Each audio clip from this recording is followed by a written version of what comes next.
Hey guys, welcome back to the Best Practices Show podcast. You know the jam around here. I get the coolest people on the planet, existing rock stars, new rock stars, and they're awesome influencers in this great profession in dentistry to share some of their thoughts, secrets, mindsets to help you guys create a better practice, a better life. We're going to do that exactly today with a new upcoming rock star. We like to refer to him as the Brad Pitt of dentistry, Dr. Charlie Ward. So there's a story behind that. Yo. We'll tell it later. But and his amazing assistant, Allie Gonzalez. So we're gonna be talking about the planning for success. How do you really create an amazing team between you, the dentist, and your assisting team? So thank you guys for being on. I really appreciate it. Yeah, happy to be here, Kirk. Thank you. Yeah. So, and it's so funny because you probably didn't ask Allie. You just told her, like, we're going to do this, right? Allie, you have no idea what you're doing. It was a little bit. It was like, hey, do you want to do this? It's in a couple weeks. Oh, this is so But no, awesome. he was super excited. So Yeah. I was like, okay, let's do this. Let's do it. Let's do it. Let's do it. So, we're going to get into this topic. Before we do, I always love for people to know a little bit of background. So, give us a little bio. Who are you guys? Where do you practice? What do you do? So Charlie Ward, the Brad Pitt of dentistry, practice in Baltimore. Been working with Allie for only 4 years now. Yeah. So my partner and I, Devin, bought a practice from a friend that was retiring, and we merged together. Allie had just started working in that practice when we purchased it.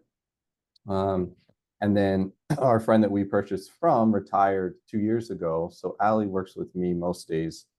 So she's pretty much my consistent assistant in a lot of ways.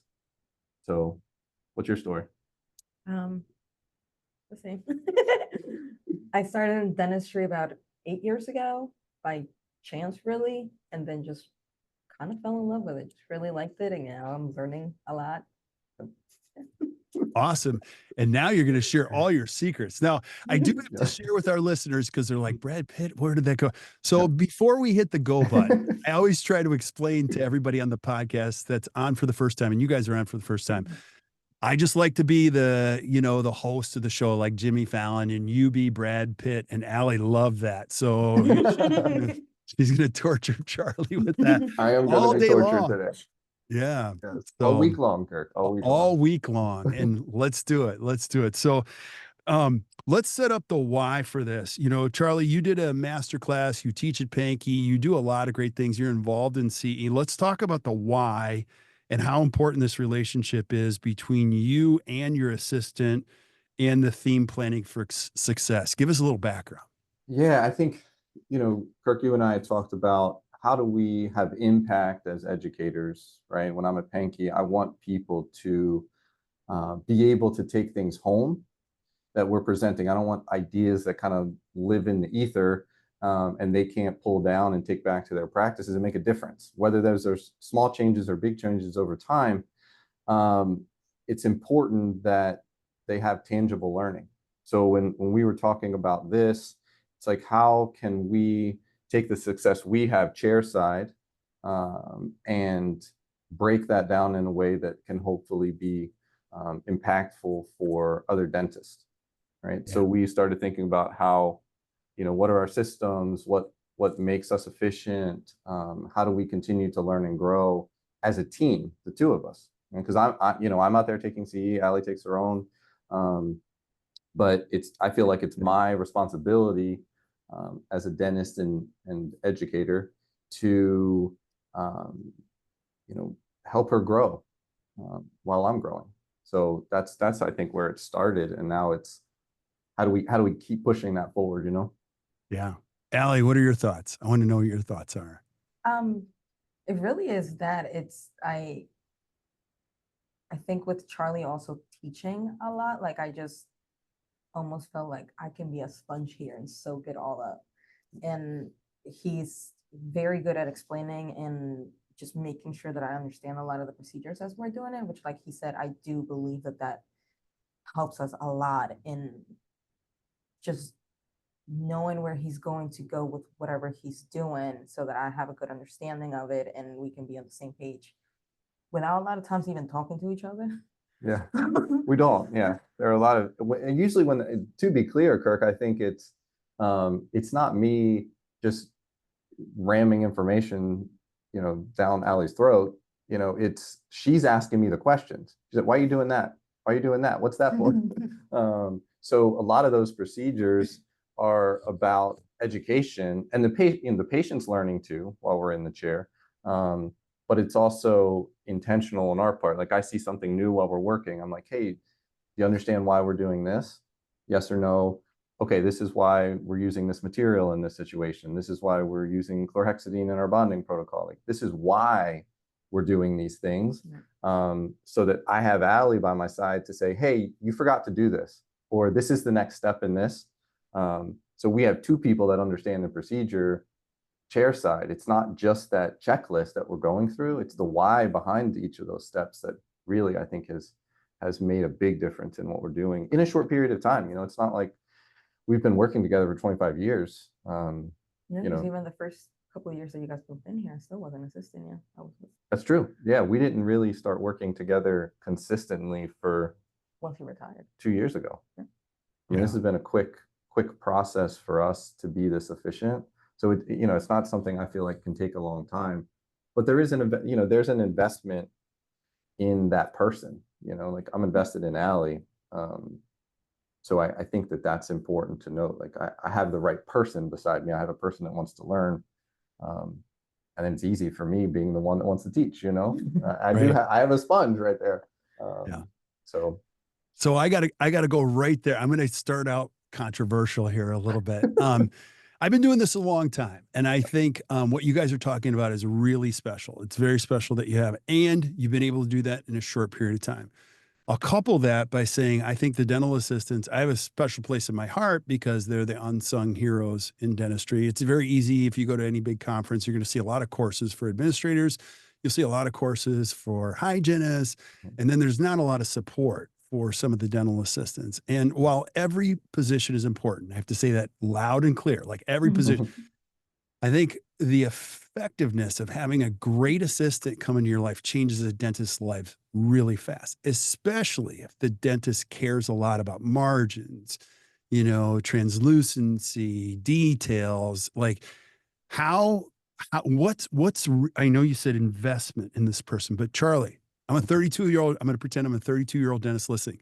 What you're talking about, I've been looking for forever. How do you guys create this? Like, how did you get there?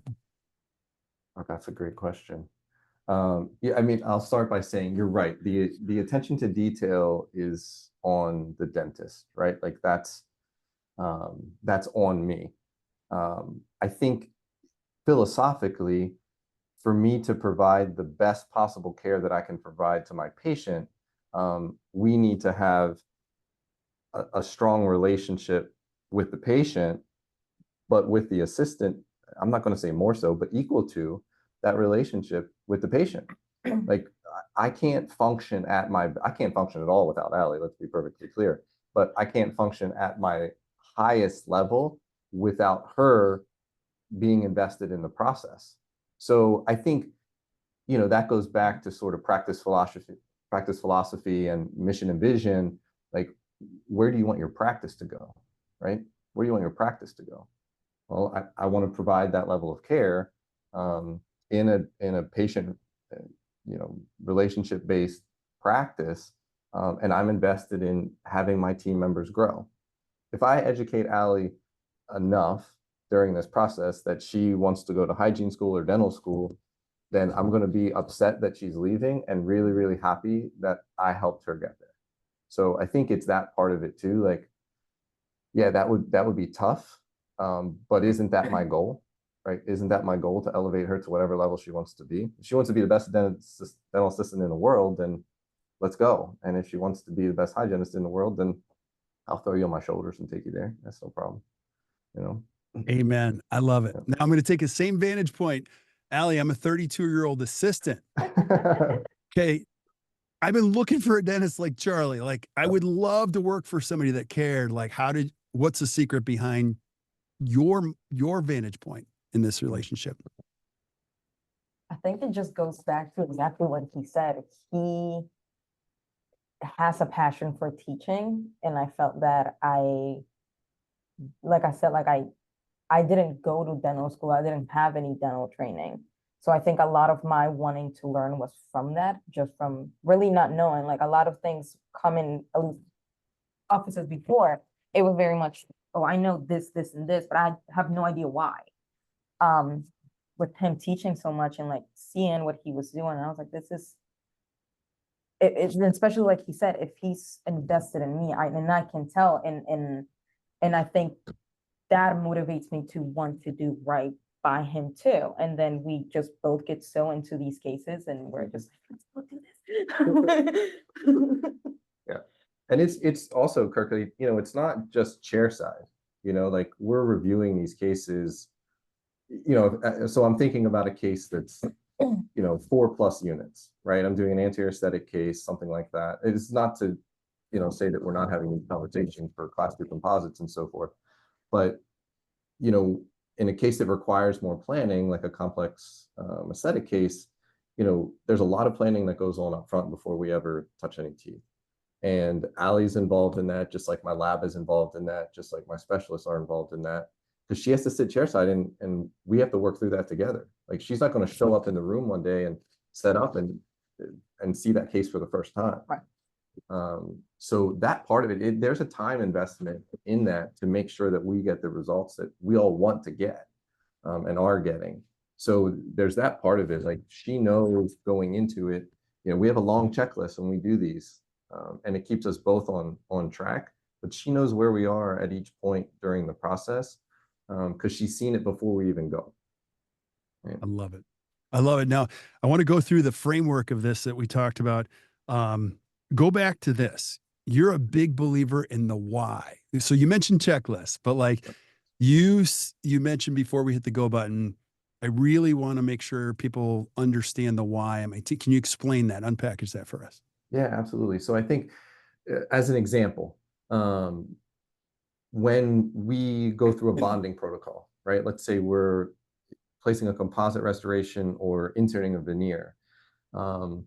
It's easy for us to have a checklist of, okay, we're going to pumice the tooth, we're going to air braid, we're going to etch, we're going to place bonding agent. Anybody can follow that list, right? If you know what the materials are. I think what sets us apart, and again, from a relationship standpoint and a result standpoint, is I want her to understand why we etch, why we air braid, why we use Conceptus or chlorhexidine. I want her to know why each step in that process is important, so that if something goes sideways, we can both troubleshoot it, right? And she knows, that's happened before, where, she might see bleeding in a case where we're getting ready to bond, and she knows, hey, I need something that's going to stop this, because if I don't, we have to start bonding all over again, right? So if she understands the why part of it, if your assistant understands the why in each of those steps, then I have a second set of hands and eyes beside me, right? Looking out for me and the patient and the result. Yeah. Yeah. Alec, I want to hear your perspective on how important the why is as an assistant. I think it just keeps everything flowing very nicely. The kind of goes to what he said, it's the knowing why he's doing things and not like why they need to be done, I think helps me with being also, as we're doing the procedure, knowing where he's going next. So just readiness, just I know what he's going to need. Or sometimes something that he does is he'll mumble a lot. I do a lot of mumbling. But it kind of helps me, because even though he's talking to himself, like I can kind of hear what he's saying. So I'm like, oh, I know if he mentioned this, we're going to need this other thing. Or if where his head is going, like I can kind of be ready for whatever it is that he's going to ask or need, or things like that. Just yeah. Yeah. So go back to the mumbling. So, because I do that too. So is it patient facing, or is it more when you guys are together? Because I'll do that. I'll start to think about things, and when I think about them, they actually come out my lips, and I'm like, "You saw that?" But Allie, you see. So when does the mumbling? When does it happen? And All the whole time. all the time? Okay. All the time. Yeah. The funny part is like the patient will be like, how did you understand what he was saying? Yeah, I guess I mumble in certain ways during certain points in the Or sometimes procedure. he'll just not even say something. He'll just go, hmm. I'm like, oh, he sees something. Like, what is that? What do I see? What do we need? Right. Just something caught his attention. Like, look in there. Yeah, You know we're going to put a pin in this and come back to it later if he says that's fair. something like that. So on that note, I've heard you guys talk about feedback loop. Okay, that's really important. So explain what the feedback loop is, and then I'm going to throw another curveball at you. Yep. When do you find time to do this? Do you know what I mean? Absolutely. So yeah. Yeah, that's a fantastic question. So feedback loop for us is on any procedure that we're doing. We'll try to, and I'll tell you how that gets timed, go back and just say what went well during this, what didn't go well, and what can we change, right? So if it's a great success during that procedure, that's a quick conversation. It's like, hey, everything went exactly as we planned. It went a little off here. You took care of this. That was perfect. We're usually having that conversation while the room's getting cleaned. Right? Like I'll go send some pictures off to the lab. I come back, Allie's still working, breaking something down, putting something else up. I'll be like, how do you think that went? Right? And she'll be like, well, you should have done this. You mumbled a lot. Those types of things. And then it's like, okay, I wish we would have done this instead of this. Right? And there's no blame, right? Because she'll come to me and be like, hey, would have been helpful if we took this photo first and then did this. Or I wish we would have, put the Optigate in at this point instead of this point, so we have to have enough trust in each other to be able to come back and give constructive criticism without any judgment. Yeah. Yeah. Because it's all just to make it better the next time. Just make it better. Like Yeah. we'll try that out next time. We'll do this. We didn't like this way. Let's change it up. Yeah. And it's quick, Kirk. I think some people get bogged down with, hey, I got to schedule, when am I going to schedule time to go through, reviewing all these appointments? It's not like that. I mean, this conversation takes 60 seconds in a lot of cases to say, hey, this went really well. Next time, let's have this out instead of this. And let's see how it goes. And then the next time we make that, I'll remind her, she reminds me, hey, I'm going to put, this PFI instead of this one out for you to try. Tell me how it goes at the end. Which it goes back to the why. Like, Right. oh, I know he needs, this one didn't work out because of this. Now I'm not going to forget like the next time or something. Like now I kind of know. Yep. That's so well said.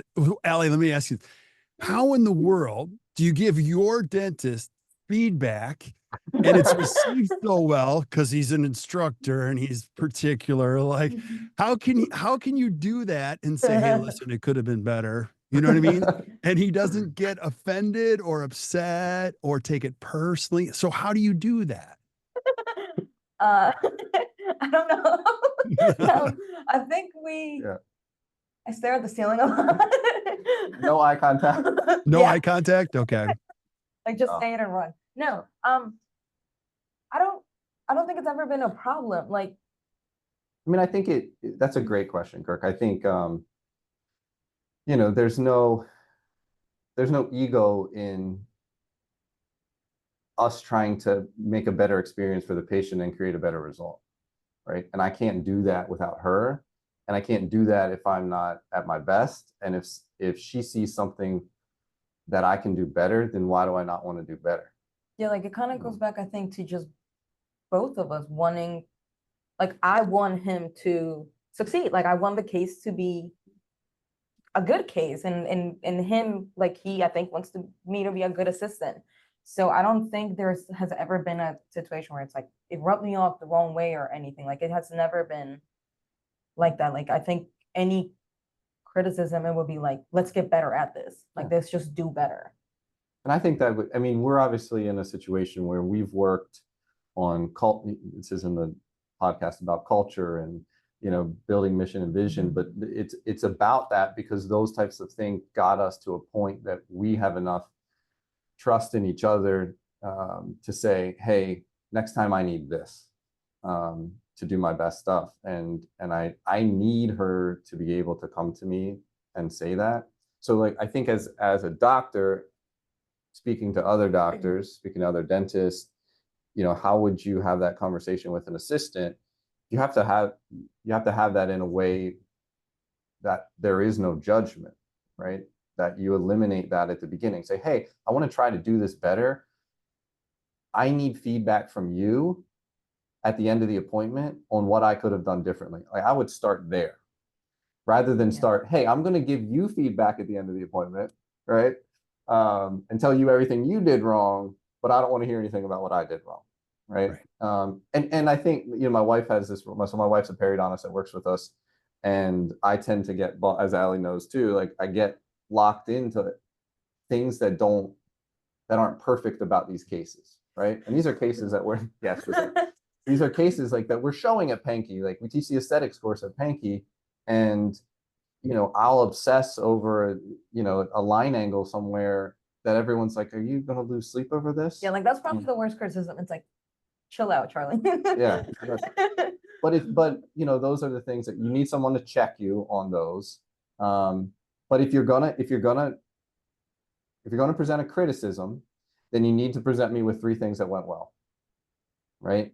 When it gets a little out of hand, right? No, I think most of, like, your questions usually, I think, just what did you see? Like, what did you notice? Yeah. So it's not necessarily like, just give me all the negatives. It's just let me know what you saw and go from there. Yeah. Which I think is a good starting way. Yeah. What did you see? How do you how do you think it went? And sometimes I'm like, I didn't see anything. It went smoothly. You know, it can go smoothly. That's possible. Yeah. You know, it's possible. Because if you do this well enough and you have the foundation for trust, you're going to make, each one of you is going to make the other better, don't you think?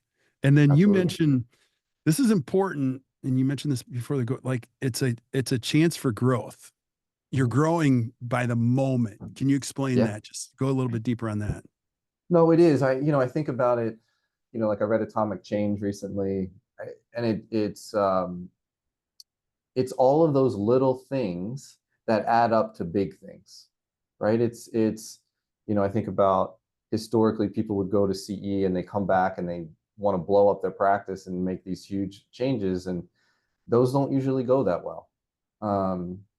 So if you're functioning well and you can make these little steps forward, that's where we see results over time. We just have to be a little bit patient. But it happens. I mean, again, this relationship is, let's call it 2 years old, and, you know, and we've been able to make significant changes in a short period of time because we have quick feedback and quick growth that are little things that are happening consistently, right? So if each procedure we're trying to get a little bit better, you know, we're not changing a whole setup here, right? You know, we're like, hey, I need cut the cord a little differently for a veneer than you would for the crown.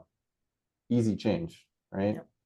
It's not a big overhaul. Those are the things to me that have made the biggest difference, is that we're constantly willing to tweak to get better. Yeah. That's for us where the growth is happening, right? I love it. And so you're on this path. Let me ask you a couple questions. How important is photography? 100%. It's the most important thing in the world. Tell us I would more. rather Why? you take away my handpiece than take away my camera. Whoa, explain that. So I can't get to the point that I'm prepping the teeth if I haven't done my photography well. I can't educate the patient. I can't plan appropriately if I don't have photography.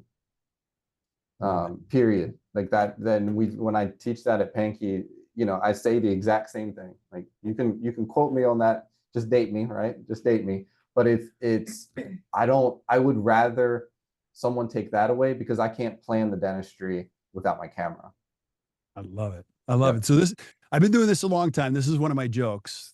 You know, I'll just share one of my, you know, the joke is, if you go to enough CE, really good CE, you're going to get thirsty for a camera, and you're going to get a good one. And it's going to be amazing. And you're going to open up the box, and you're going to come back from wherever you came from, and then you're going to open it up and no one can touch it. Don't touch my camera. you start to believe that you're the only one that can use this instrument the way it needs to be used. And that becomes a self-limiting belief. Yeah. And a lot of dentists, you have to literally pry their fingers off of it and hand it to the assistant. And then their hands shake like this. Do you know what I mean? And so talk about the evolution and how important it was in your journey, and that you and Allie were able to do that. And then also speak honestly about how much you do and how much she does in your workflow process. In the photography process. Yeah, just in that process. So I think, I learned 10, 15 years ago from Steve Radcliffe how to take photographs. Nancy and Denny, who I was dentist I was working with at the time, brought him in for a study club, and I spent a weekend with him as a brand new dentist, learning how to take pictures, and it just went off from, like, I just loved it. So I have always taken essentially 100% of my photos because I really like it. Like, I really like to do it. What I need Allie to understand, and I think she does, is what am I trying to accomplish with these photographs, right? So as an assistant, as another set of hands, which I need to take a lot of these the way that I want them, what's the purpose of this photo, right? So it goes back to the why. When I'm taking a full face photo, I need it straight on, I need a neutral head position, like I need all of these things so that I can do my facially generated treatment planning. So she needs to understand, whether she's got the camera in her hand or not, what is the purpose of each of the photos in the series that we're going to take. And then intraorally, obviously, I need her set of hands to retract and place mirrors and those types of things. I will say I had to do a presentation for Panky about my own health, and someone had to take the photos of me, right? So, and again, it's one of those things that I would tell any dentist, like, the photography is not difficult. It's a commitment to doing it. Like, it's all about light and camera settings, and those things are not, like, I'm not a rocket scientist. I'm not the smartest person maybe in this room. So it's not difficult if you have the right person teach you and you understand conceptually how to change things on the camera. Come to Panky. We have a photography course in October. I'll be there. I'm happy to help. But there are courses out there that will show you how to do it. And it's practice changing to me. Like, that's the most important thing, that I can show my patient things. I can show my team things. I can show other dentists those things. And then celebrate those results at the end with great photography. So what's your photography experience with me? Same as mine. Yeah, like I working at other offices, I had never seen it and somebody use the camera as much as he does, but I think it does help a lot, like he said, with his prepping, knowing where we're going, what he's doing, what he could change or whatnot. And also for me to understand, again, the why he's doing things, because I can now see it. I think with some of the first patients that we worked with, I hadn't seen them before. I didn't know who they were, but he had photos. So with those photos, I was able to, I guess, catch up and know where we were going. Like, this is where we're trying to go. Here are the photos of where it is. Let's get there. I love it. I have so many questions. I'm going to keep you guys on for like 2 more hours here. This is such an important piece of being happy as a dentist. What do you think? And Charlie, you get a chance to talk to a lot of dentists. And Allie, I'm sure you talk to other people too. Like, what do most people get wrong about this relationship? Because I'm sure you're talking to people, Charlie, and they're like, you don't understand my practice. And you're like, oh gosh. If I'm a dentist listening, what do most people get wrong about this relationship? I think that it's a hierarchy, right? It's hard. It would be hard for us to have a relationship where she can come and give me feedback if she's intimidated by me, right? If I constantly put myself above her. Again, there's an understanding that, like, I'm the dentist, she's the assistant. Like, there are decisions that I make about that, there are responsibilities that I have around that, but that my success is directly tied to how well we function as a team, right? And the success of the case and the happiness of the patient is directly affected by how well we work together. And if that relationship is adversarial, it can't be successful. I think that's the hardest part is like, the assistant is there to assist me. We're there to work together. Like we had to think about that a little bit differently. Like she is my extra set of hands, literally. And she's not, it just can't be hierarchical. It's the best way that I can describe it. Yeah. Yeah, Allie, yeah. No, I agree with what you said. I think a lot of it is just respect for each other too, just knowing, like he said, like he is my boss. He's my boss. I know that. And like as much as we can play or not, I know that I have to respect them. I know, I guess like my place, but I don't think there has ever been an instance where I have or him or any of the other doctors in here where I have felt less. Like if anything, I think that with this practice and just with Charlie, just because he's who I work with the most, I think this is probably the best that I felt about being an assistant. Like I feel valued. that's so awesome. I love it. I love it. And I'm picking up on other things that you guys mentioned earlier. You said we look at these cases as teaching cases. What's different when you look at a patient as a teaching case versus just a regular aesthetic case? Oh, that's interesting. I think you can make the case that they're all teaching cases, right? Because if we're doing feedback and continued learning, like we're going to learn something every single time. Something's going to be a little different. They're never two cases that are exactly the same. I say that because I present so much that there's just so many opportunities for me to document and then share something with another dentist that would hopefully be helpful, right? Like, hey, here's how I did it. Here's how I screwed it up. Here's how I made it better. Here's how I did it right one time. Here's how you can be more efficient. I think there's just so many opportunities for us to do that. And push the profession forward. And that's really kind of where I'm at in my career. Like, hey, if I can build another person up, I can build Allie up, I can build another dentist up, that's where I get the most reward in those things. So I think of all of those situations as teaching cases.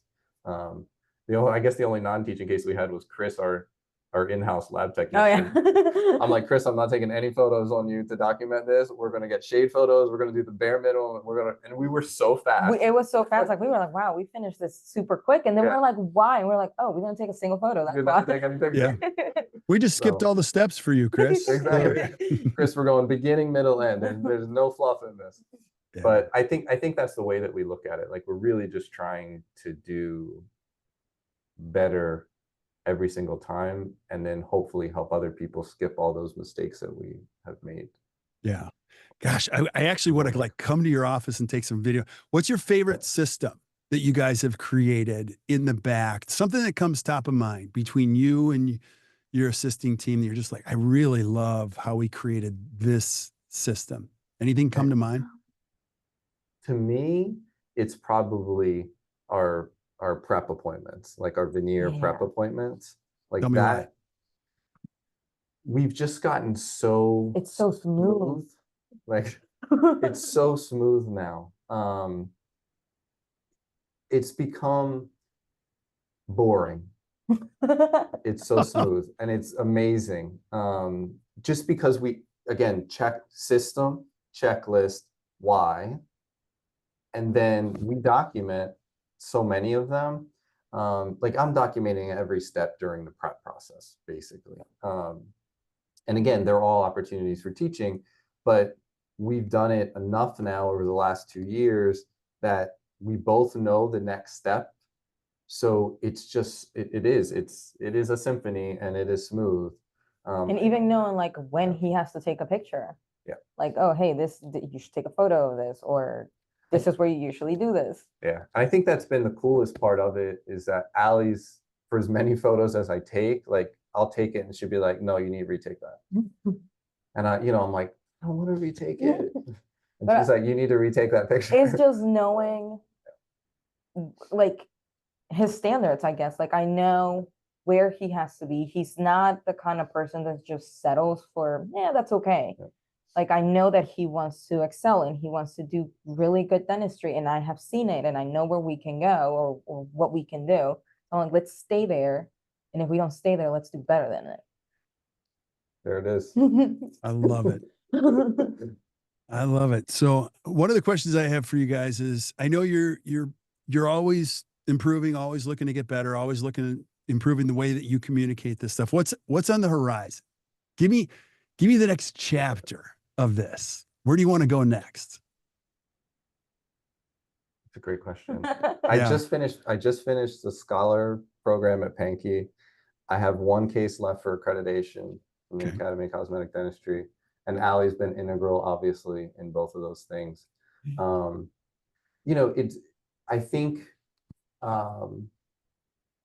it's continuing to hone those systems and procedures in a way, because I never felt a jump. I think I never felt like one day I woke up and all of a sudden I can do these things. 2 years ago, I thought I was a pretty good dentist. And today I'm like, I didn't know anything, you know? And I don't know when that happened, but the process of Pankey Scholar and accreditation, those types of things, like the progress there, it feels quick in hindsight. But I never felt like I just woke up one day. I remember with composite, you know, I always loved working with composite and doing those types of things. And just through doing a couple cases that may have been appropriate for accreditation, I did one, and Allie came in the feedback loop and was like, I've never seen you go at a composite that way with that much confidence before. And that's how it happened. I knew exactly what I needed to do. Yeah. And it was those types of things, like she knows what we're trying to accomplish. But the changes that continue to happen, it's like, hey, I'm excited about what's going to happen next. I'm not quite sure what it is, but if it's anything like the last 2 years, like we're both just pushing to do better and better. So it's going to be exciting. Yeah. Allie, what do you want to see in the future here?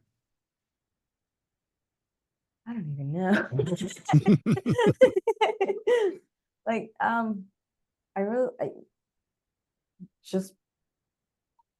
I really don't like more of these cases. More of these cases. Like I said, I really like dentistry and I just want to keep learning. And Charlie knows a lot. Yeah. I know And a we little get bit. like pretty cool cases. So it's just always fun for me. Like I think that's what it is. I think it has become fun for me to do these cases. Like I'm excited to do them. Like I want to see them done. I want to like, let's do this so we can make this patient happy. And then they start tearing out and I'm like, oh, me too. Yeah. Yeah. And wouldn't you guys agree? People ask me all the time, well, how do I create a great practice? Would you agree with this statement? Like, it's just one patient at a time, one day at a time. And then the more you do, the more you get known for that, the better you get at it, the better. Wouldn't you agree? It's, Pete Dawson used to say becoming an overnight success really takes 5 to 7 years. That's So a perfect, I haven't heard that quote, but that is yeah, it is. That's exactly what it is. I don't think any of that happens. If it happens that quickly, Kirk, like literally overnight, you're not prepared. Yeah. You're not prepared for that type of change. And it's one patient at a time. I need to do, every prep needs to be better than the last prep. Like every restoration needs to be better than the next restoration. It's just, I think that's how we've always looked at it. That's why the feedback is helpful. That's why working the systems at the beginning and then reworking the systems, like all of those things are little tiny changes that 5 years down the line, when you compare yourself to that person 5 years ago, you're like, oh my gosh, this is a different practice. This is a different person. And when you have those successes, share them. This is not social media, but also social media, like with your team. Like Allie and I are obviously working closely, but we did a great case recently, and I showed it at a team meeting. Hey, here is the case start to finish. here's all the work that we did at the beginning to get it there, because admin doesn't see that, hygiene doesn't see that, but this is what we're doing in this practice, right? So everyone can be excited about it. Share it with your specialists, share it with local study clubs, like anywhere that you can go out and show the things that you love to do, especially when they turn out well.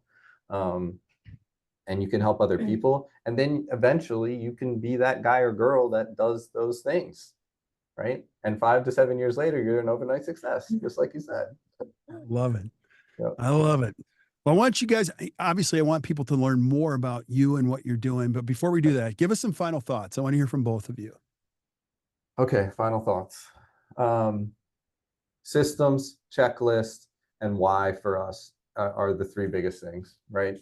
Start with your systems, get those worked out with your team, do them together. Obviously, people help support the things that they help create, right? So you need to work those together. That's what Rich Green told us. And then, if you want to be that person, the educator in your practice, the one that builds the people up, then help them understand why you're doing the things that you're doing so that they can help you and ultimately the patient. And then push for those little feedbacks and take those little steps, right? That's the atomic change kind of thing. And on the atomic level, we build them up a little bit at a time. Yeah. And that's where we see the big changes happen. 100%. Allie, give us your Allie, thoughts. final thoughts. I think just mostly what he said. It's just so important to, at least for me, it's good for me to have a good relationship with him. At the end of the day, we're together 10 hours a day. So getting I don't know. I think like we're friends. We're friends. I think we're friends. Yeah. I think we're friends. I mean, that was more of a question. Yes. But no, Yeah. it's we get along and it's pleasant to work with each other. And it's not like I consider myself a very nervous person. But like once we start working, it just goes away. Like we're just like, we're in this, we're doing it together. I know what you want, you know how I like what we can do for each other. And I think that relationship is just so important to have. Rare sometimes depending on where you are, but at least I'm very grateful to have it. Yeah. Well, Allie, you do not look like a nervous person. This is your first podcast and you did amazing. Great job. Well, if people are listening and they want to find out more about you, Charlie, or learn about Pankey, what is it? Like, where do I go? Tell me where to go if I'm a listener. Yeah, so we're doing a lot of cool things. I teach at the Pankey Institute, like you said, Kirk, and do a lot down there. Mastering Aesthetic Restorative Dentistry every November. That is now sold out into 2026.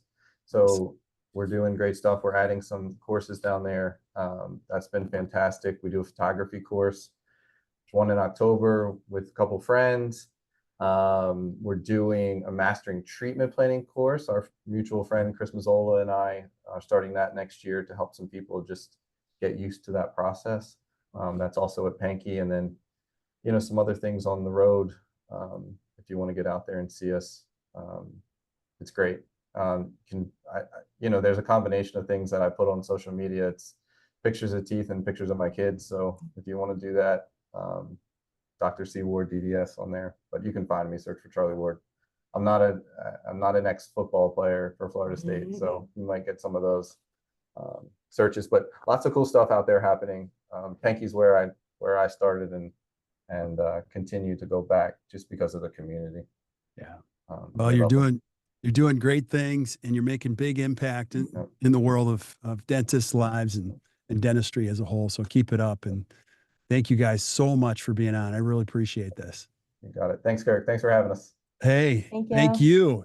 Don't leave yet, because I want to say goodbye to our listeners. Now, I'll make this super easy. If you're listening to the podcast, wherever you listen to the podcast, whether it be Stitcher, iTunes, Spotify, Amazon, doesn't matter. Go up to the show notes, just flip up to the show notes. And we're going to put links in there to everything that Charlie and Allie mentioned. So you can just click on them right there. You can see Charlie's social media, his courses, and even the masterclass that he did for us. That was brilliant. Here, you can check all that out and see more about what he's doing. And I promise you, you'll be inspired. So keep showing up, keep sending us suggestions for things you guys want to see. We're going to keep bringing it. And I don't know how this is working, but I'm just super grateful. Thank you guys for all the shares, all the downloads. I have no idea what I'm doing, but I'm enjoying the heck out of it. And we're going to have Charlie and Allie back again and again and again. So until we see you guys next time, or you hear from us next time, keep watching or keep listening to the Best Practices Show. You guys enjoy your day.